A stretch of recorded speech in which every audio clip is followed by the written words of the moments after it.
I'm Tony. I'm Rachel. We're back with some more Grim Dawn. As always, you can see the points of view. Look in the description below. We got a little turn in, then we're going to go try to save an Ulgrim. Yes.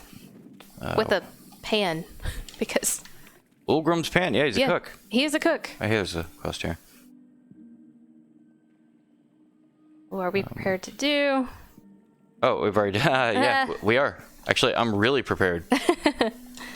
You are prepared. Extra prepared. Here, 1 second. I have to turn it in separately. Okay. Got that one. I got max rank of my devotion level, my virus fist. Oh, nice. Punch people even harder from the ground now. Yeah. I'll punch you in the butt. Let's see. All right, we're good to go north now, right? We are up to the Altar of Rattosh. Rattosh? Radish altars. Radish altars, yes. I don't know why I ran over here. Could have just ported. Go to the weird place. I'm coming to the weird place. I'm loading in. Here we go. Altar of the Radishes. Did you know they used to carve turnips and radishes instead of pumpkins at Halloween? I knew that they used to carve them. I didn't know it was for Halloween. Yes. There was a old Simpsons episode, I think, about that. Oh, really? Yeah. It would be really hard to do that. Like, I imagine that took some skill. I don't know. Turnips and radishes are pretty small. If you treated it more like a carving wood. Yeah, I guess that's true. If you use that sort of technique, I think it would actually be easier. You know what? I think you're right. I'm kind of like tempted to try it. I'm gonna go carve me some radishes. I don't think I've seen a turnip in like the last... I haven't seen a radish in probably years. Radishes are gross. I would be quite confident that both turnips and radishes have not been in our eyesight in quite some time. Quite some time, yeah. It's always one of those things like, I wonder if I tried it again. If it would be any good. I kind of remember what they taste like. It's... I remember them tasting like ground. Like, I imagine, like, this is what dirt tastes like. No, it's... Turnips or radishes are more... like make your mouth hurt sort of taste. They make your mouth hurt? Why? What do you mean? It's not like hot. I'm trying to think about like what the description is. It's not like it's burning hot. That I'm just filling in that hole. Yep. Remember it being bitter? Yeah, it's like a bitter, but it's like a spicy. It's not spicy. It's like acidic bitter. Acidic bitter? Acidic bitter. Yeah. You got some of those acidic bitter radishes? Aren't they all? Like, they make your face do the whole, like, the same thing as if it were sour, but it's not sour, though. I don't know what technically...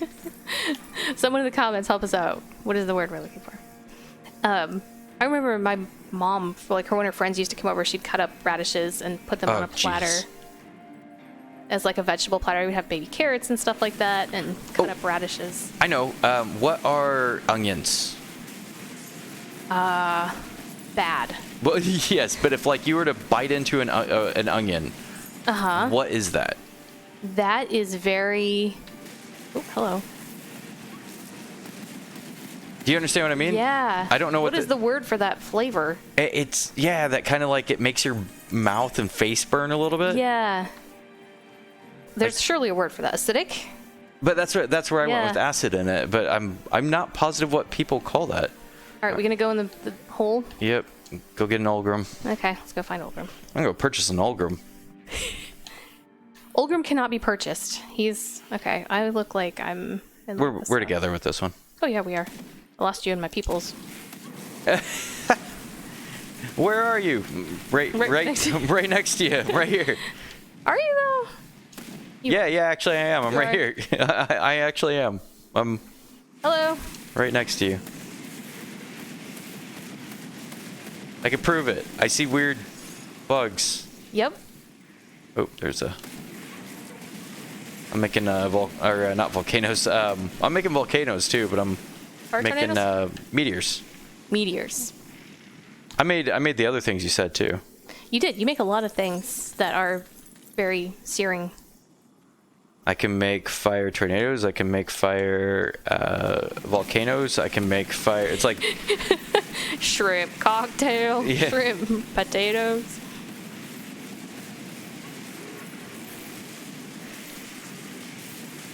I would argue that your fire is very helpful. Unlike shrimp and potatoes. Which is not helpful. The potatoes part's fine, it's the shrimp part. Yeah. Potatoes. Potatoes are great. Unlike turnips and radishes. Yeah, potatoes have a good place in the world. They do. Radishes and turnips have a compost usefulness in the world. You know what? You could use a turnip or a radish to become compost for a potato. You could. They do have a use. They do. You could carve them. They have another use. I don't even know if I want to do that. So then I get turnip on my hand. Yeah. Who wants to have turnip on their hand? That's true. Nobody likes it when turnips turn up on their hand. Exactly. That's why it's called turnip. Yep. Nobody says potato. They're like, hey, this person potatoed today. You can say that you are a potato. You can say you are anything, actually, technically. Yep. I am an apple. Are you though? No. But that kind of proves the point. I can say... You can say anything. Yes. Oh, that's kind of cool. That is cool. This whole area is cool. That's the next level. That's the Ulgrim part. Yep. This looks like a chest. Is it? It is. Okay, I'll be there in a second. I can't hit it because... I'm getting locked completely. Completely. Yep. That's not good.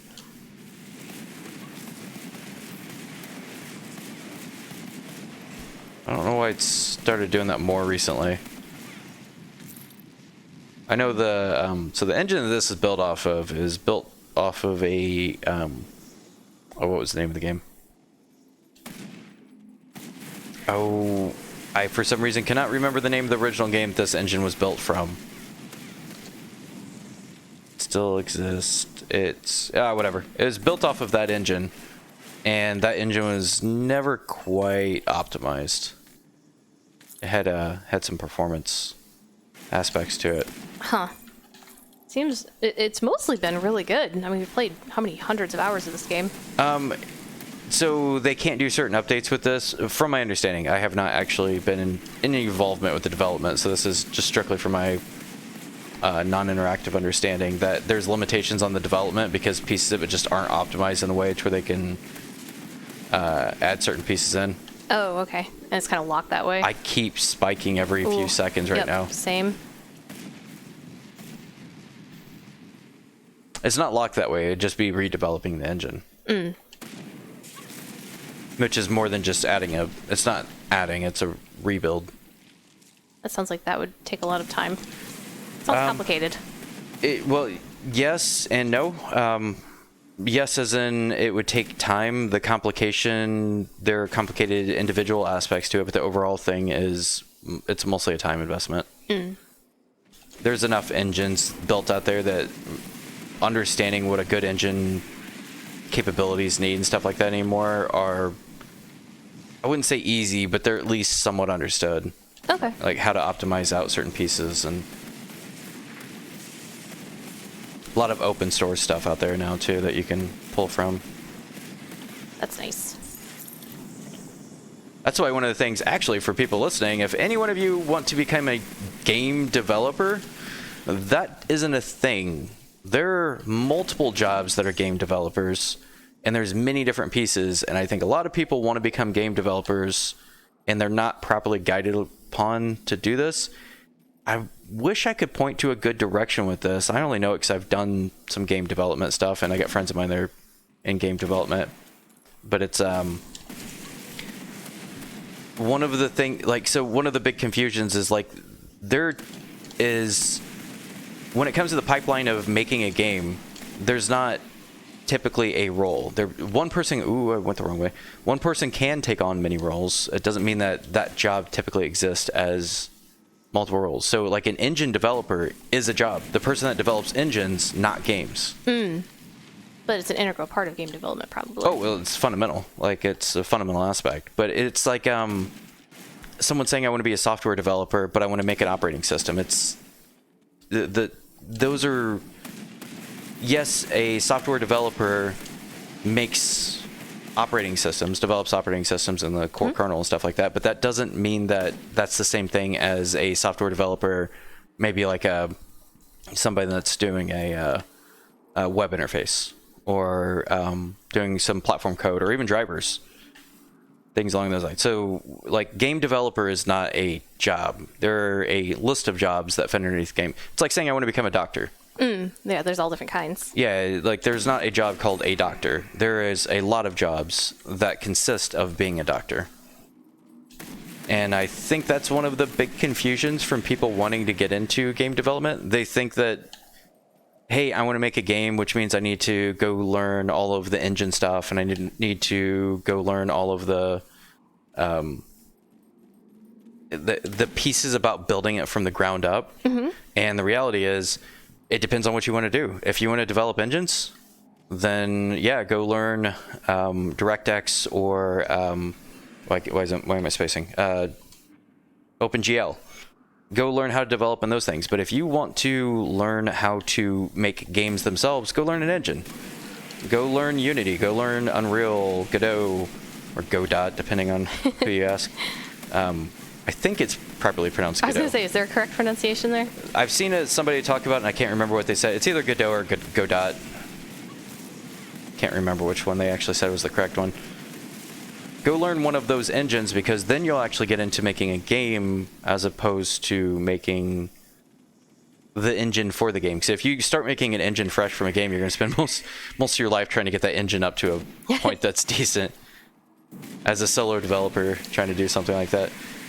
There's a few successful ones that have gone out there that have been able to kind of like fresh make their own engine and game. Mm-hmm.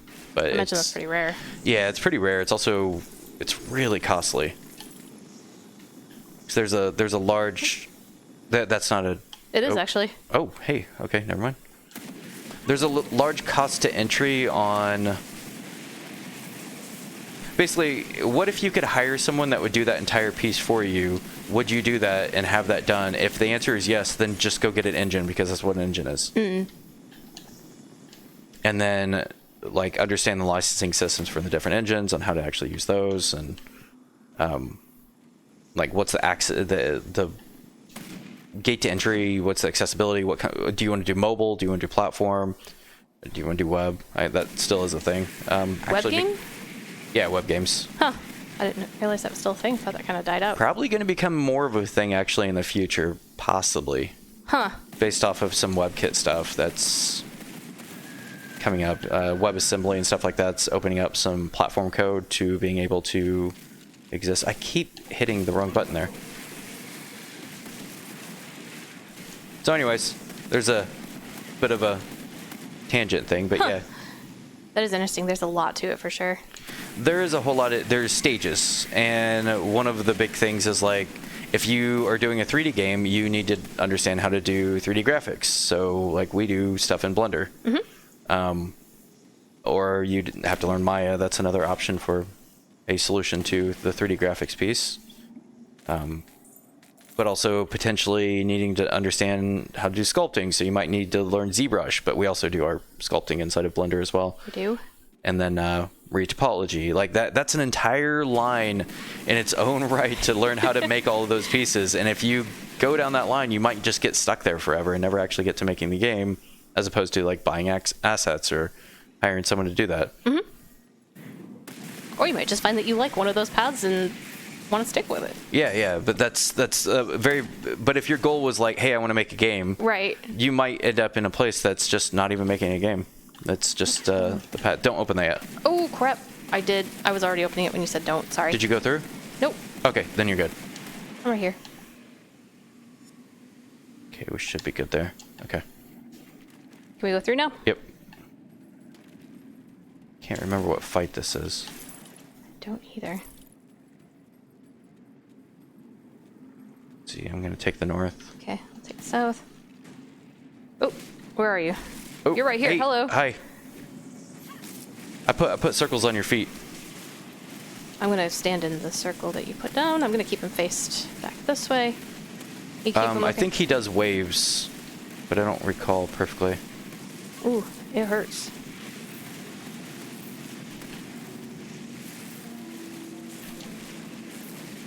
I've got fire waves coming at me. Okay, I've got him face backwards again. Yep, I've got a whole bunch of circles over there, so I'm kind of clipping my... Woohoo! Oh, that was a weird angle for me to do that. So, just a heads up in the future, if you would have taken him, like, down here, that would have been better. Oh, okay. Because right here, when you're standing here, my only really good angle is, like, here. Oh, okay. If I start getting any sort of distance on him right there, it's going to be a problem. I could have come down here. Yeah, because I could have probably gotten back to, like, here on that. But then I'm, like, pinched in this little area. Yeah. Okay. Good to know. He just kind of spawned and I grabbed him. I didn't think to move him. Yeah, if you would have moved him in the middle of this intersection right here, I would have had, like, multiple directions to come out of. Okay. It's the fact that you were back behind it here instead of even, like, even here would have been good. Because I could have went all the way back to here. Got it. Okay. Thank you. That fight what wasn't... fight that was.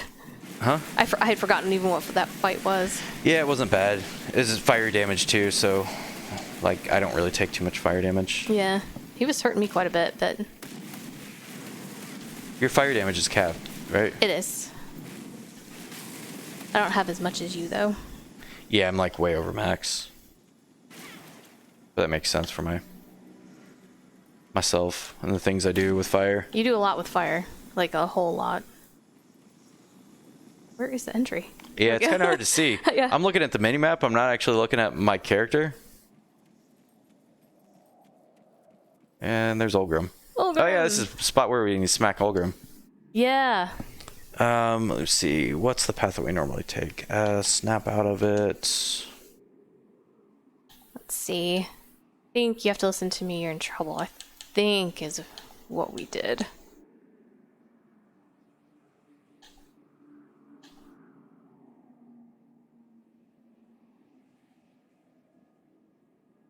What happened here? Yeah.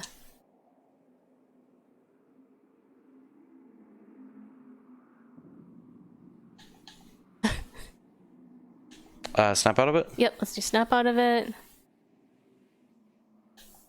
I am not the Emperor. No. I think we did that one time. Your Emperor commands you to stand? We probably shouldn't pretend to be the Emperor. Maybe, tell him either you have to listen to me, you're in trouble, or I'm not the Emperor, Ulgrim. Because we have to get him back to reality one way or the other. This could snap him into it as well. Like, standing, he listens, and then we could be like... Yeah. So... maybe let's try it, because I don't think we've done that one before. You're not the Emperor, you're an imposter. Why are you lying to me? I'm sorry, Ulgrim, it's just me. Or I'm your friend. Yeah, I'm here. I'll say that one. Okay. I'll take the Void to Malmuth. Okay, we didn't actually have to fight him. Take the Void. The only way through is the Void. We got you back, Ulgrim. We'll get you out of here. Yeah, just chill out in the back. Stay in the shadows. It's dark and scary down here.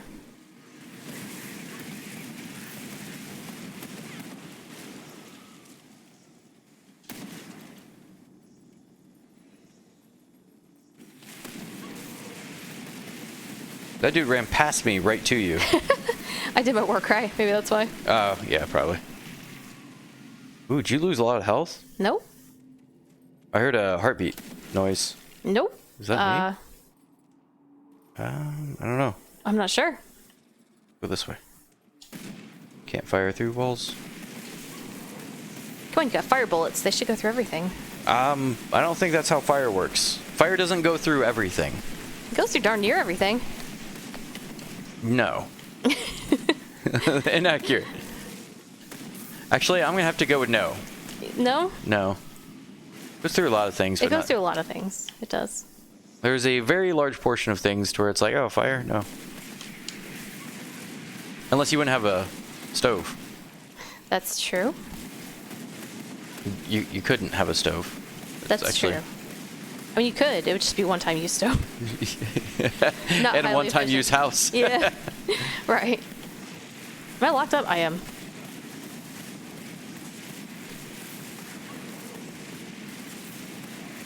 Yeah, it seems like there were some spikes back there. Looks like it's chilled out for me at least. Ooh, okay. It was weird. I was fighting a whole bunch of things, and then suddenly half of them disappeared. Oh, that might just be what... You just melted them all. Looks like it's doing okay now. We're back. Okay, there's that left path back here. Can't remember what. The void maze.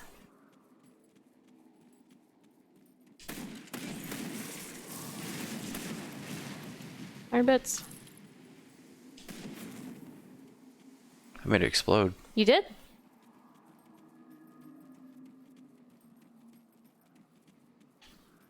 Which way? This way?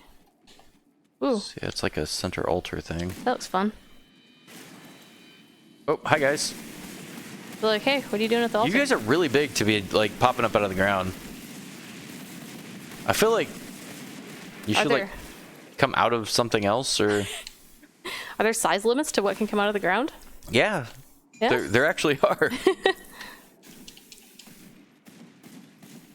I think there are fundamental aspects about the aspects of resistance of going through dirt that would limit the size of something and go underground that way. You're probably correct. Because otherwise they'll just be underground going, Yeah. get through! Yeah, separating the particles apart might require an amount of strength that's unobtainable. They're chthonic, but even then. Unobtainium. Oh, that loops us back around. Hey guys.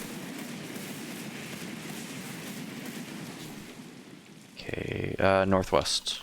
Going this way. Food rations. I ate food off chthonic grounds. Ew. Guess when you're really hungry, anything will do. It restores my constitution. It's like, what's worse, that or fast food? I don't think fast food restores your constitution. I don't think it does. I think you're right. I think fast food's one of the enemies. The final boss. The final boss of Grim Dawn is just fast food. Fast food. It's like, would you like fries with that? You're like, no!